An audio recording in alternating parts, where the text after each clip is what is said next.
Assalamualaikum warahmatullahi wabarakatuh. Saya Elia Mubashiroh dari Prodi Komunikasi dan Penyiaran Islam Semester 3 Universitas Sains Al-Quran Wonosobo. Kali ini saya akan menjelaskan tentang sejarah Koran Kedaulatan Rakyat Yogyakarta. Yuk kita simak bareng-bareng. Kedaulatan Rakyat atau KR terbit 40 hari setelah proklamasi kemerdekaan RI dan tercatat dalam sejarah sebagai salah satu surat kabar tertua yang masih beredar hingga hari ini. Tapi pada 1966, koran ini muncul dengan nama baru yakni Dwi Korah. Kala itu, tak lama setelah tragedi berdarah Gerakan 30 September atau G30 SPKI pada tahun 1965, Departemen Penerangan memberlakukan regulasi baru yang mengatur bahwa setiap surat kabar atau penerbitan harus dinaungi suatu badan dari pemerintah atau partai politik. Demi menyelamatkan eksistensinya, KR berganti nama menjadi Dwi Korah yang dianggap lebih umum dan aman. Dwi Korah kemudian dipayungi langsung oleh Departemen Penerangan sehingga bisa tetap melenggang di saat banyak koran lainnya terkena pemberangusan pada masa itu. Nama Dwi Korah ternyata hanya dipakai selama 59 edisi. Setelah itu, pemerintah mengizinkan harian yang berpusat di Yogyakarta ini kembali memakai nama Kedaulatan Rakyat. Pada waktu itu, KR menjadi salah satu surat kabar yang kerap dinanti pemberitaannya. KR pernah melakukan cetak kilat pada sore hari dalam bulan Mei hingga Desember 1966 untuk memenuhi rasa penasaran publik mengenai berita tentang mahkamah militer luar biasa dan penangkapan orang-orang yang dituding terkait dengan Partai Komunis Indonesia atau PKI. Sepanjang era Orde Baru, KR tetap meluncur mulus tanpa halangan berarti. Harian ini bahkan semakin besar hingga memantapkan diri sebagai koran paling mapan di wilayah daerah istimewa Yogyakarta dan sekitarnya, bahkan sampai detik ini. Koran Kedaulatan Rakyat ini sebenarnya sudah ada sejak zaman penjajahan Jepang yang menduduki Indonesia sedari 1942. Dulunya, KR bernama Sinar Matahari yang digunakan Jepang untuk media propaganda. Namun justru, Sinar Matahari mewartakan berita-berita yang menguntungkan bangsa Indonesia, terutama setelah Jepang mengalami kekalahan beruntun dalam Perang Pasifik.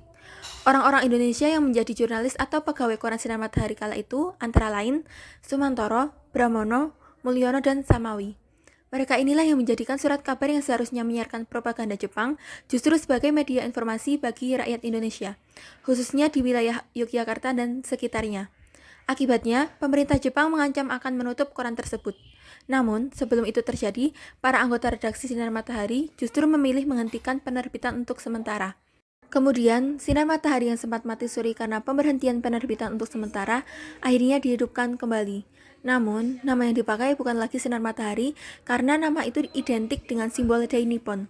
Atas saran Sudarisman Purwokusumo, Ketua Komite Nasional Indonesia Pusat KNI Yogyakarta waktu itu, surat kabar jelmaan Sinar Matahari tersebut diberi nama Kedaulatan Rakyat atau KR.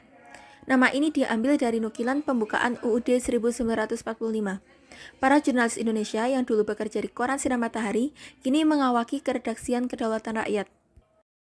Di edisi perdananya, muncul berita utama bertajuk Kekuasaan Pemerintah Daerah Yogyakarta dengan subjudul Seluruhnya di Tangan Bangsa Indonesia. Kedaulatan rakyat yang kepemimpinannya dilanjutkan keturunan Samawi dan Madikin terus eksis. Berulang kali muncul media pesaing tetap saja gagal meruntuhkan dominasi KR di Yogyakarta.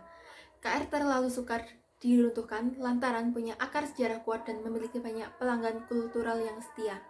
KR kini tak sendiri. Di bawah PT Badan Penerbitan atau BP Kedaulatan Rakyat Group, lahir sejumlah produk media lainnya yang satu payung dengan KR seperti Koran Merapi, Minggu Pagi, Suara Kampus, KR Radio, krjogja.com, dan seterusnya. Koran atau surat kabar KR terbit tiap harinya dengan jumlah halaman yang awalnya hanya 16 halaman, namun ditambah menjadi 24 hingga 32 halaman. Kedaulatan Rakyat memiliki berbagai konten berita yang terdiri dari Yogyakarta, Jawa Tengah, nasional, internasional, ekbis, pendidikan, sport, lifestyle, wisata, teknologi, dan konten konsultasi penanggalan. Berita yang diberitakan oleh Kedaulatan Rakyat bersifat up-to-date selama 24 jam sehingga pembaca dapat mengakses berita kapan saja. Semboyan KR adalah suara hati nurani rakyat, korannya rakyat, dan migunani tumraping lian. Mungkin itu tadi sekilas sejarah tentang Koran Kedaulatan Rakyat sebagai salah satu koran yang bersejarah di Indonesia. Cukup sekian, kurang lebihnya mohon maaf. Wassalamualaikum warahmatullahi wabarakatuh.